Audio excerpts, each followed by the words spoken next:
tal? Muy buenas tardes, Facultad de Derecho, muy buenas tardes, Universidad Nacional Autónoma de México. Pues el día de hoy nos encontramos en una muy bonita oficina de la Universidad Iberoamericana en el Departamento de Filosofía. Pues nos encontramos con el actual director del departamento, el doctor Pablo Lazo Briones. Realmente es un gusto que nos acompañe el día de hoy y sobre todo pues que nos haya permitido estar un momento platicando con él el día de hoy. Doctor, es un gusto.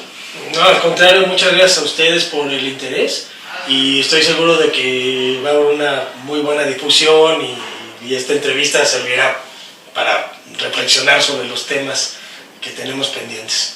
Doctor, pues el tema que vamos a platicar un poco es, usted ha trabajado algunas cosas y algunos trabajos sobre Charles Taylor y sobre todo el pensamiento ético-político de este gran filósofo canadiense. En primera instancia, a mí me gustaría empezar la entrevista que nos explicara cuál es el concepto de modernidad en Charles Taylor, a pesar de que tiene muchas directrices y muchos puntos de divergencia. Sí, claro, es uno de los trabajos más importantes que él ha hecho, el libro Puentes del Yo, en donde aporta un concepto narrativo de la modernidad.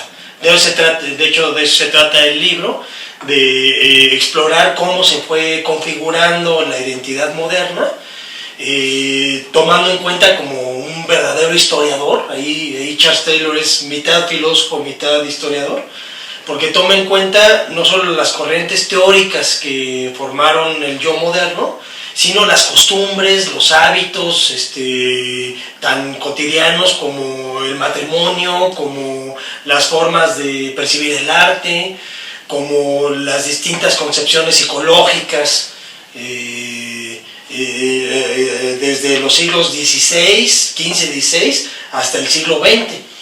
Entonces, lo que nos da como novedad es una narración de ese yo histórico, sí enfatizando que hay, de la multitud de líneas que lo conformaron, hay dos, ¿no?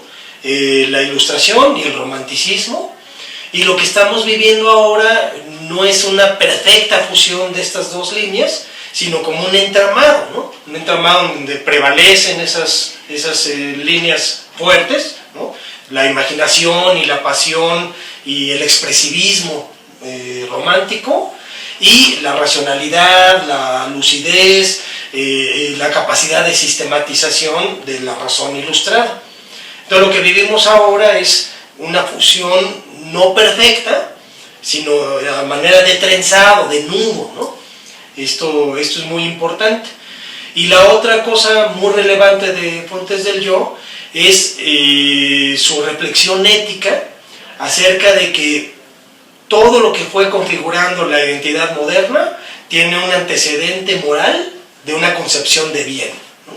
Lo que llama ahí Charles Taylor de forma un poco caprichosa el hiperbien, ¿no? Se refiere a una valoración de todos los valores. En una época y en un contexto dado habría un hiperbien y la modernidad tendría su hiperbien, ¿no? Entonces la novedad del libro es una configuración de un yo moderno, tiene como base una concepción moral, una concepción de bien. Doctor, en ese sentido, bueno, la modernidad también se observa como un proceso de secularización, ¿no? Que también Charles Taylor apunta, ¿no? Entre esta idea entre lo que es el ateísmo y también la idea de secularización. ¿Qué comentarios podremos obtener al respecto sobre esto? Sí, él como pensador creyente, aunque no se nota mucho en ese libro en particular y en sus demás libros muy académicos, no se nota su profesión de fe, pero vamos, la tiene, es uno de los pensadores católicos contemporáneos más lúcidos, más famosos. Bueno, entonces, ¿qué es lo que hace? Tomar el discurso ya muy famoso de Max Weber, ¿no? Acerca del nacimiento del capitalismo, el protestantismo, y decir, sí hay un proceso de secularización muy evidente, pero también hay reencantamientos religiosos, no solo en el catolicismo, sino en muchas creencias. Lo que se verifica es, paralelamente al proceso de secularización, digamos, atea, hay un proceso y múltiple, muy variado, de reencantamientos del mundo. no solo desencanto del mundo a lo Weber, sino reencantamientos, y todo eso se funde, todo eso se va anudando también, por eso es tan complejo analizar la modernidad. Analizar la modernidad como un proceso epocal, también Charles Taylor mencionaría que el liberalismo es como uno de los signos distintivos e inseparables también del surgimiento de la modernidad. Para Charles Taylor, ¿cómo entiende el liberalismo? Sí, muy bien. Él retoma muchas de las vertientes y de las orientaciones liberales, pero queriéndolo mesurar con su posición comunitarista, pero no en un comunitarismo radical. O sea, digamos, Charles Taylor es un liberal comunitario. Pone el énfasis en la protección de derechos para todos, por ejemplo, o en el sentido de justicia liberal, pero dando pie a la defensa de derechos de minorías o a la protección y conservación de usos y costumbres culturales, ¿no? Entonces, lo de él, de hecho tiene un artículo que titula El equívoco debate liberalismo-comunitarismo, es un artículo importante. Iba a decir, lo de él es más bien una fusión, de nueva cuenta un equilibrio entre liberalismo y comunitarismo. Ahora, en este aspecto nosotros observamos que hay dos elementos importantes también cuando critica el liberalismo. Muestra que hay un subjetivismo moral y también hay un relativismo axiológico. ¿Cómo podríamos explicárselo esto a los compañeros? Sí, él tiene un librito casi de manual. Es un libro que uno lee casi cosiendo y cantando, ¿no? Es sencillo y está hecho para divulgación, así lo pensó él, pero concentra muchas de estas perspectivas. Ahí ataca el individualismo extremo, que él llama ahí atomismo social, ¿no? Que es una herencia de un tipo de racionalidad moderna que enfatizó el aspecto instrumental, ¿no? Respecto a la razón instrumental. Y su derivación social es este individualismo extremo, ¿no? Que va acompañado de una valoración, no de una falta de valores total, sino de una valoración muy inclinada hacia lo utilitario y lo pragmático, ¿no? Y entonces, ¿qué plantea él? Rescatar las fuentes del yo, ahí vuelve a hilar con su obra principal, unas obras principales, rescatar las fuentes morales del yo, para obtener algo así como una modernidad rectificada, ¿no? Una moral que no desecha por completo, como en las posiciones posmodernas más radicales, desecha por completo toda valoración liberal y toda toda cosmovisión moderna. Bueno, él dice, rectifiquemos el camino y un poco a lo Habermas, en ese sentido, vayamos a la modernidad no desviada, ¿no? A las fuentes morales de la modernidad. En ese sentido me parece importante tocar un tema, ¿no? La idea entre lo moderno y lo posmoderno. ¿Por qué se afirma aún dentro de un proceso epocal moderno y no después del proceso del desencantamiento de la razón, de las aporías también que también tiene la razón? ¿Por qué Charles Taylor sigue creyendo también que hay un proceso moderno hoy en día? Sí, creo que eso lo hace frente a autores posmodernos radicales, porque sigue viendo que hay una herencia muy fuerte de la modernidad, tanto que no hemos terminado ese periodo. Podemos estar en la última etapa o podemos estar en una modernidad enferma o como se quiera, pero no hemos rebasado como época todas las tonalidades, todos los estilos de pensar, de vida cotidiana modernas. Y entonces, sobre todo en la política, ahí se pone a pensar la política, casi todo nuestro lenguaje en política sigue siendo moderno, ¿no? Hablar de democracia, de tolerancia, aunque sea muy polémico, hablar de inclusión, todas son categorías modernas que habría que repensar desde una base moral. Pero entonces no se puede adoptar una posición posmoderna radical que diga ya rebasamos como época o como estilo de ser, ya rebasamos la modernidad, ¿no? Es muy crítico con Nietzsche y neonietzscheanos, hay que decirlo completo, la verdad, lee mal a los neonietzscheanos como Foucault o como Derrida, los lee muy parcialmente y muy sesgadamente, ¿no? Pero su posición fuera de ese sesgo, que hay que saber reconocer críticamente, fuera de ese sesgo es ¿qué podemos aún rescatar de la modernidad? porque todavía es vigente, ¿no? La idea del comunitarismo en Charles Taylor también es como una idea central, pero también existe una pugna sobre otra idea comunitaria con Michael Sandel. También podríamos observar la idea comunitaria también en John Rawls. ¿Cuál es esa diferencia entre el modelo rawlsiano de Sandel y el modelo característico de Charles Taylor? Sí, yo creo que es el énfasis. En Sandel podríamos decir al contrario, en Sandel y quizá en MacIntyre, en Alexander MacIntyre, podemos decir es un comunitarismo liberal. También se abren a ciertos aspectos del liberalismo, pero enfatizando la protección y conservación de estilos de vida locales y a veces, en MacIntyre sobre todo, cerrándose a procesos de liberalismo y de la democracia liberal, ¿no? Entonces lo de Charles Taylor es una cuestión de énfasis. Él vuelve a enfatizar el liberalismo comunitario. Sí, pongamos atención a derechos de minorías, a estilos de vida diversos, a multiculturalismo, pero desde el punto de vista de qué protegemos para todos, ¿no? Las nociones de democracia, de justicia, que valen para todos. En su polémica con Habermas, es precisamente lo que discute, que el énfasis en la comunidad y en los derechos minoritarios no se conviertan en una discriminación a la inversa, ¿no? Por proteger a minorías descuidadas y laceradas históricamente, no les demos más derechos de los que les corresponden, porque eso es violentar los derechos de todos, ¿no? Es lo que reclama Habermas a los comunitaristas, y en ese sentido Charles Taylor dice, está bien lo que trata Habermas y es lo mismo que yo quisiera, ¿no?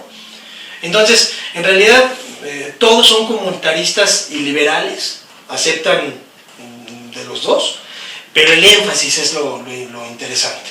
El énfasis en Charles Taylor es el liberalismo comunitario. En cambio, en Sandel sería comunitarista liberal.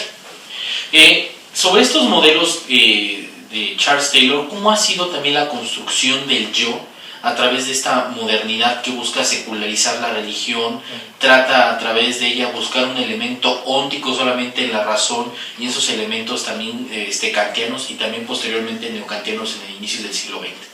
Sí, bueno, gran parte del trabajo de Charles Taylor, ahora sí ya el trabajo ético más propiamente dicho, es también es un pensador de equilibrios, de fusiones, de extremos, y entonces quiere fusionar cierta deontología kantiana muy estricta con el aristotelismo, sobre todo el Aristóteles de la ética nicómaco, ¿no? Que habla de prudencia. Ahí el recorrido teórico es Heidegger, ¿no? Heidegger, que retoma a su vez a Aristóteles para hablar de la existencia, del Dasein fuerte, y eso le encanta a Charles Taylor, ¿no? Dice, de lo que estoy hablando es con Heidegger, con Merleau-Ponty, un poco con Sartre, aunque Sartre tampoco le gusta mucho, pero la categoría del ser en un espacio y en un tiempo, de un ser encarnado, también dicho un poco en clave hegeliana. Hay que recordar que estamos hablando de los hegelianos vivos más importantes, ¿no?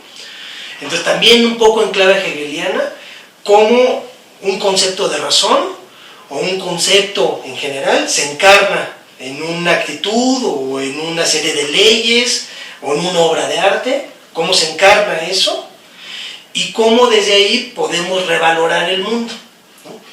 Entonces sí tiene un aspecto ontológico. Se trata de revisar cómo el sujeto humano en su existencia se desarrolla y cómo rescata una herencia moderna que él está recirculando, ¿no? Que él está, la palabra clave en Taylor es articular, ¿no? Él habla de una ética articulada. Se toma en cuenta para esa articulación el aspecto óntico, el aspecto de existencia, y el aspecto social y político, y de valoración del mundo. Y todo eso se articula una y otra vez para dar como resultado una ética con tintes ónticos, ¿no? O si quieres una ontología con tintes éticos. Por ello me llama también la atención otro punto también en la discusión de Charles Taylor. ¿Cómo fue que se creó un elemento que funda al sujeto y sobre todo le da sentido en el mismo? Porque es también una de las críticas que le hace el liberalismo. Al liberalismo no nos permite obtener un elemento de sentido en un sujeto, ¿no? Sino que le permite las variables del sentido. El sujeto de Charles Taylor, ¿cuál es el sentido y sobre todo su fundamento? Sí, él para dibujar lo que llama empresa humana, la traducción es un poco caprichosa, vamos, lo digo, es mía, esa traducción es mía. El término en inglés es human agency. Si uno lo traduce muy duramente, es agenciamiento humano. Suena horrible, la agencia humana, agenciamiento humano. Bueno, a mí se me ocurrió decir la empresa humana. ¿Qué quiere decir eso? Que es algo que está por hacerse. Ahí Taylor está pensando con Heidegger, está pensando con Merleau-Ponty. El sujeto humano es algo que se hace, es una empresa por hacerse.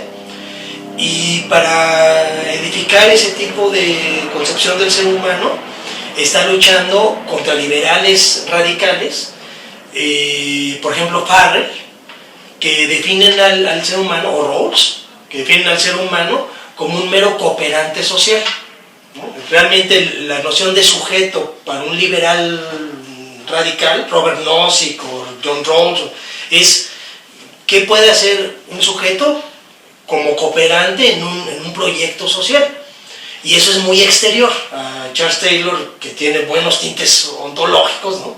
Le parece muy exterior, le parece que no define lo que es un ser humano, y entonces le ocurre meterse al lado de la fenomenología de Heidegger, de Merleau-Ponty, para decir el sujeto, el fundamento del sujeto es su propia empresa, cómo se edifica él, cómo se va constituyendo, y en esa configuración humana el ingrediente ético vuelve a ser indispensable.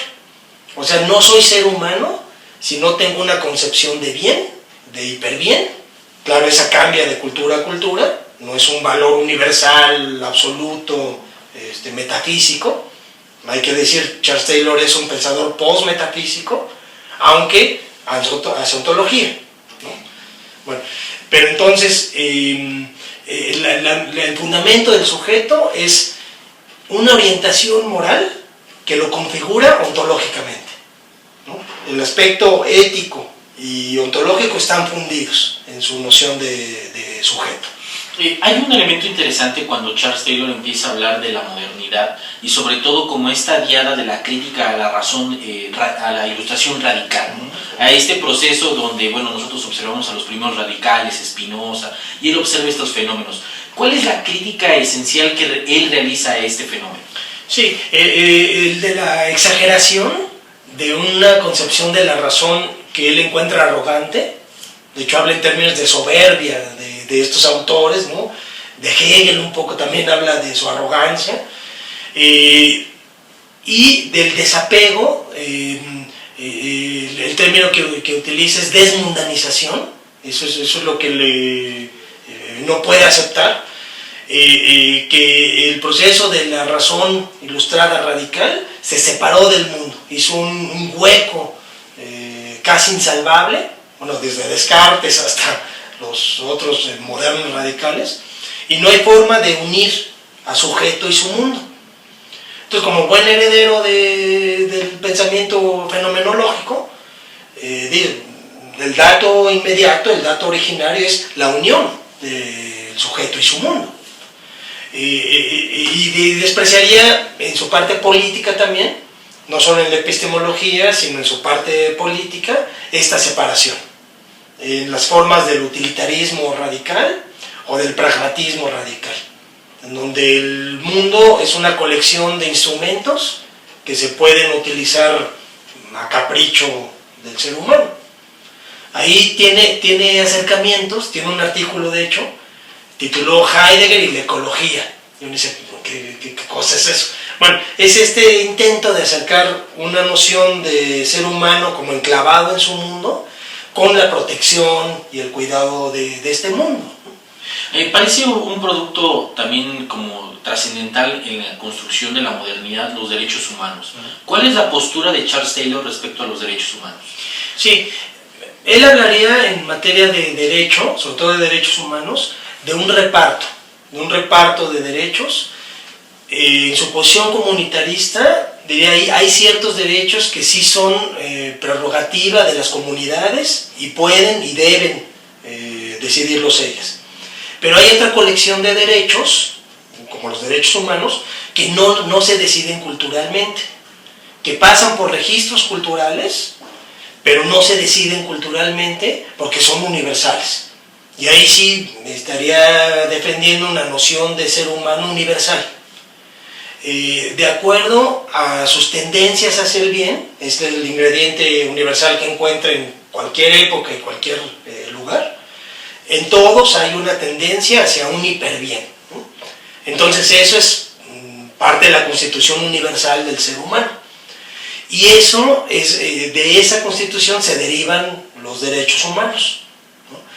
Estaría muy abierto a discutir derechos humanos de segunda y de tercera generación, en donde ya se habla de derechos comunitarios, de derechos culturales, pero siempre se va guardando la base de los derechos básicos, que es una noción, una antropología universalista.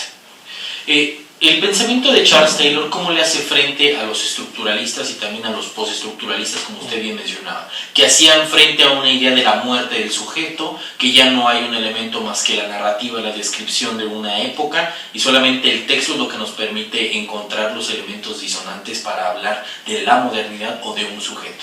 Sí, eso le parecen exageraciones a Charles Taylor.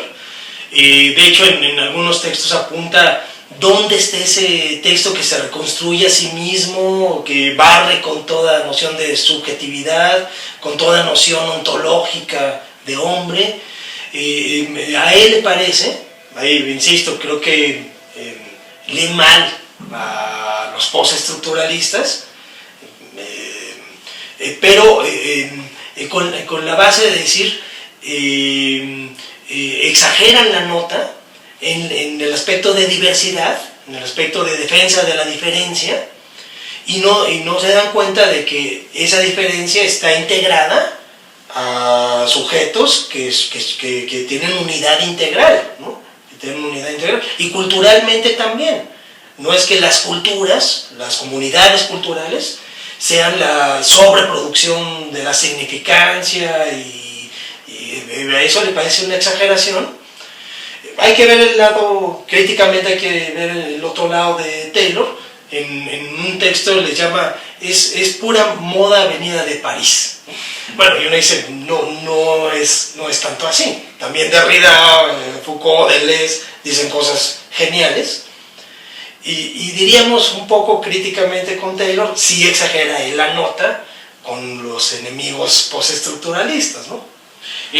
Con ello trataríamos como un tema que nos llevaría a una discusión sobre la modernidad. La concepción de Charles Taylor parece limitada o sesgada cuando a veces uno trata de confrontarlo con los trabajos de Axel Honneth y empieza a hablar de las apologías, de las aporías de la razón, y observa también que otros escritores también hablan de la muerte también ya del sujeto. ¿Cómo le haríamos frente a una época sin ya tocar a Charles Taylor desde su perspectiva estas grandes temáticas que observan que la modernidad, como usted también mencionaba, se encontraba enferma? ¿O cómo nosotros le vamos a poder hacer frente a una idea posmoderna donde ya se habla de un elemento post-racional, un elemento post-humanístico, ya también con Sloterdijk? Sí, es muy interesante porque todas estas posturas tienen que incluir una narrativa también del uso de la racionalidad y de las viejas fórmulas, para decirlo, por ejemplo, con Richard Rorty, de esos viejos conceptos, esas viejas herramientas que ya no tienen uso hoy, el sujeto, el hombre, la racionalidad. Por ejemplo, para Rorty serían herramientas ya gastadas, ya en desuso, pero es interesante cómo todas estas narrativas, estas nuevas narrativas, siguen incluyendo las mismas etiquetas, los mismos nombres, seguir pensando estos mismos nombres, Y entonces, desde una postura personal, diría, es un poco el entrar y salir de estas posturas, ¿no? O sea, si uno tiene cierta habilidad como lector de filosofía contemporánea, es la habilidad de poder entrar y salir y ver que en ese entrar y salir de esas posturas sigue habiendo repetición de términos, una repetición ya agotada, ya cansada, pero que las invenciones de nuevos términos, Rorty o Sloterdijk, no tienen mucha repercusión, ¿no? Ni en el mundo académico, son palabras que de repente uno se aprende para una conferencia, pero luego no se integran a la continuidad de un discurso académico, ¿no? Y lo que sí está integrado todo el tiempo son las viejas palabras: razón, democracia, tolerancia, sujeto, en fin. Entonces, a mi forma de ver, tenemos que tener una habilidad hermenéutica de entrar y salir, ¿no? Entrar y salir, y dicho coloquialmente, de no creerse tanto las posturas radicales, ¿no? Al final vuelven un poco a lo mismo. Sobre otra de estas posturas, acabo de observar en su biblioteca, aquí ando un poco de curioso, que también tiene unos libros de Slavoj Žižek, ¿no? Sí, Slavoj Žižek, sobre esta también uno de los marxistas que parece hoy lacanianos y grandes intérpretes también de Hegel, se observa también como un fenómeno del capitalismo que empieza a ser voraz y que aún así él observa nuevamente la caída del capitalismo. Y esto me lleva como a la idea de la caída de la modernidad, la caída. ¿No estamos también observando un fanatismo de la idea de la caída de ciertos fenómenos humanísticos? Sí puede ser. Y hablando de Slavoj Žižek, con muchas ganancias, ¿no? O sea, muchas ganancias mediáticas, mucha venta de libros. Vamos, es un pensador que tiene algunos libros muy serios y otros no tanto, y tiene más de 50 libros, produce ya exageradamente, casi maniáticamente, ¿no? Ha habido varias críticas en ese sentido. En el libro del que tú hablas, que editamos aquí, recogemos una de las críticas más fuertes de dos personas: de quien fue su editor, Rex Butler, y de quien fue en una época su colaborador y luego su enemigo mortal, que es Simon Critchley.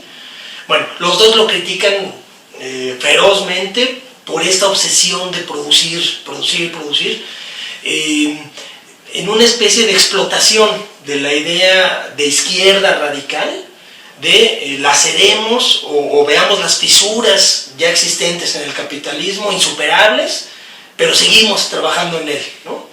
Y le saca mucho provecho. Con todo que tiene críticas muy atinadas, siguiendo a Althusser y siguiendo a otros marxistas y combinándolo con Lacan, es la parte muy original, pero vuelve un poco sobre los mismos argumentos, ¿no? Y el gesto, a mí lo que me llama la atención de Žižek en su crítica a la ideología, a la superestructura capitalista, es que en clave lacaniana dice: pero esto se sigue repitiendo en forma de fantasma o en forma del gran otro, y es inescapable ese gran otro, y en fin, no se ve mucha salida a final de cuentas. Doctor, pues creo que ha sido un gusto platicar un pequeño momento con usted. Creo que es muy interesante, pero creo que los temas de la filosofía siguen siendo temas, como diría Nietzsche, de un eterno retorno. Siempre regresamos a un mismo punto de la discusión. Le agradezco mucho su tiempo, doctor. No sé si tenga algún comentario final. No, muchas gracias por la entrevista, y reiterar, creo que es un estupendo proyecto el que tienen ustedes. Tiene que ver con algo que se hace poco realmente en filosofía, que es difusión, y es lo que nos hace falta, ¿no? Entonces, muchas gracias. No, pues muchísimas gracias a usted, y pues los dejamos con las páginas del proyecto. No se olviden de visitar www.proyectogradocero.com. No se olviden de visitar la página del Departamento de Filosofía, que van a estar publicando mucho. Pueden encontrarlo ahí en su buscador, Universidad Iberoamericana, Departamento de Filosofía, y ahí pueden encontrar todas sus novedades editoriales y también el departamento completo para cualquier duda. Doctor, reitero mi agradecimiento. Muchísimas gracias. Gracias a ti, muchas gracias.